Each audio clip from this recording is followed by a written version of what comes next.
Hey there! Welcome back to Reddit Dating, best channel for cheating stories. Make sure to like and subscribe the channel for more spicy stories. Confronted my wife on New Year's morning. She confirmed she was having an affair. I'm devastated. What a shambles I've become. I'm hoping that somewhere in this place I can make a living. My wife and I have been married for 11.5 years and have been together for more than 13 years. We have 2 children, a girl who is 9 and a boy who is 7. I've always thought that our marriage was different from all of the other marriages that we'd seen collapse around us. We are best friends and soulmates who will remain such till death separates us. I was completely mistaken. It seems that my vision of things was different from hers. I was well aware that there were certain things lacking from our relationship, but I believed that the other positive aspects outweighed the negative aspects. I was completely mistaken. Throughout the previous couple of months, I'd seen some unusual behavior, but hadn't put it all together until now. Looking back, I realized that I was in denial about the possibility that this person in whom I placed more faith than life itself might or would leave our marriage.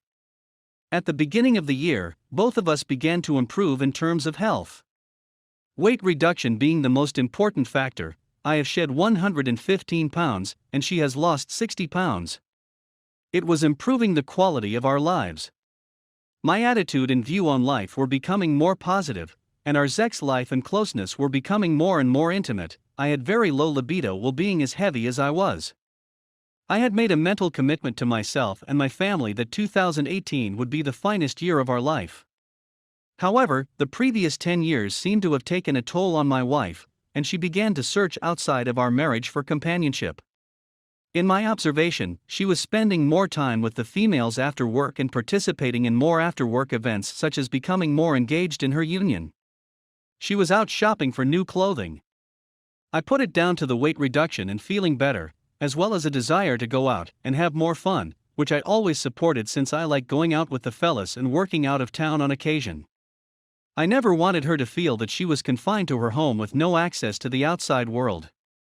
I observed that her phone's location indicator stopped working on several of the evenings she was out, but I didn't think anything of it since she was out of the house. In fact, I felt horrible for even considering the possibility that she may be up to anything. In the end, she informed me on Friday afternoon that she was heading to a friend's home to a few drinks, and that she would most likely sleep there the next night. I told her that it was a fantastic idea, that she should have a good time, and that she should collapse there rather than driving home. That night, I looked up her phone location in order to find out where she was staying with a friend without disturbing her sleep. Well, I realized that her location had changed again. My stomach dropped. I moved from the Find My iPhone application to the Find Friends application. I'd never heard of this app before, and I didn't even realize that we'd signed up for it. Our phone was tracked to a hotel near the airport in our city, which confirmed that we were really there. I couldn't seem to take my gaze away from it. When I woke up the next morning, I saw her vehicle driving through the airport's drop-off loop. I attempted to give her the benefit of the doubt, thinking that maybe her plans with the ladies had changed and they had gone out for drinks instead of remaining in, or that perhaps one of her female friends had required a trip to the airport. When she returned home, I inquired as to how her night had gone. Did they having a good time? Was she at her friend T's home or at her friend K's house when she crashed?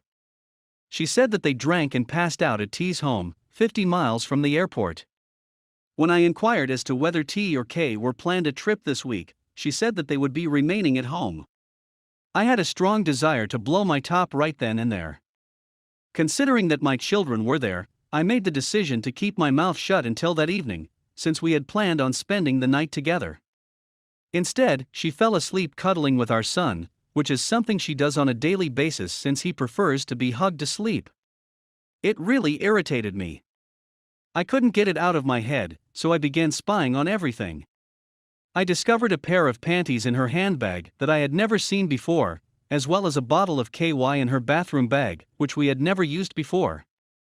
After which I retrieved her phone from the nightstand in my son's room. When she was still asleep, my spirit had been destroyed, and I discovered messages, some of which were graphic, and Snapchat discussions. She confessed her feelings for him. I discovered mobile phone calls on our invoices that had been made as far back as October 31. There are so many of these, and they are all long 1 to 3 hour chats. That night, I didn't get a wink of sleep. I waited until the next morning, New Year's Eve, when I could go into a portion of the home where there were no children, and then I asked her whether anybody else had heard about her new partner.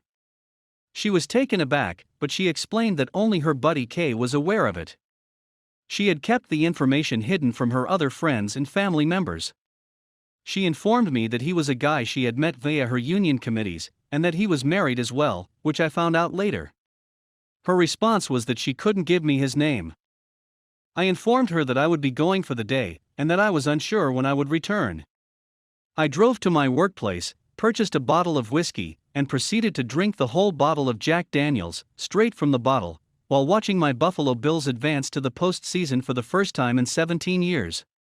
What a bittersweet day it has been. I was also able to piece together enough information from his social media handles, which were not his actual identities, to figure out who he was and who his wife was, as well as get his wife's mobile phone number from a website on which she was posted. I quickly sent a text message to his wife. She was accompanying him on vacation, and my wife dropped him off at the airport so that she could meet him at their destination. It was also stated that they had been unhappy for a long period of time, but that their trip will serve as a first step in rebuilding their marriage. During the time I was at work, my wife sent me many SMS, so I switched off my GPS and banned her from all social media platforms. And didn't say anything. After hearing this, she immediately called her whole family to inform them of what had occurred, since she was unclear whether or not I would contact them first. I didn't tell anybody because I was humiliated, embarrassed, and emasculated, and I couldn't bring myself to tell anyone. I waited until the next morning, having slept on the sofa at my workplace, before contacting the company. I assured her that I was secure, and that if she wanted to speak with me, she should arrange for someone to babysit the children and come to my office. She was apprehensive at first, but eventually arrived. I asked her all of the questions that we all have when something like this happened. Most importantly, she had to decide who she was going to leave behind, me or him. She said that she had cut him off, and that she wanted to work with us to make things work. I'm hoping that I'll be able to trust her. We are attempting to be our best selves in front of the children, which includes sleeping in the same bed. She informed me that she needed to work on herself, and that she may not be able to remain in our bed. It seems that she has granted me access to her phone.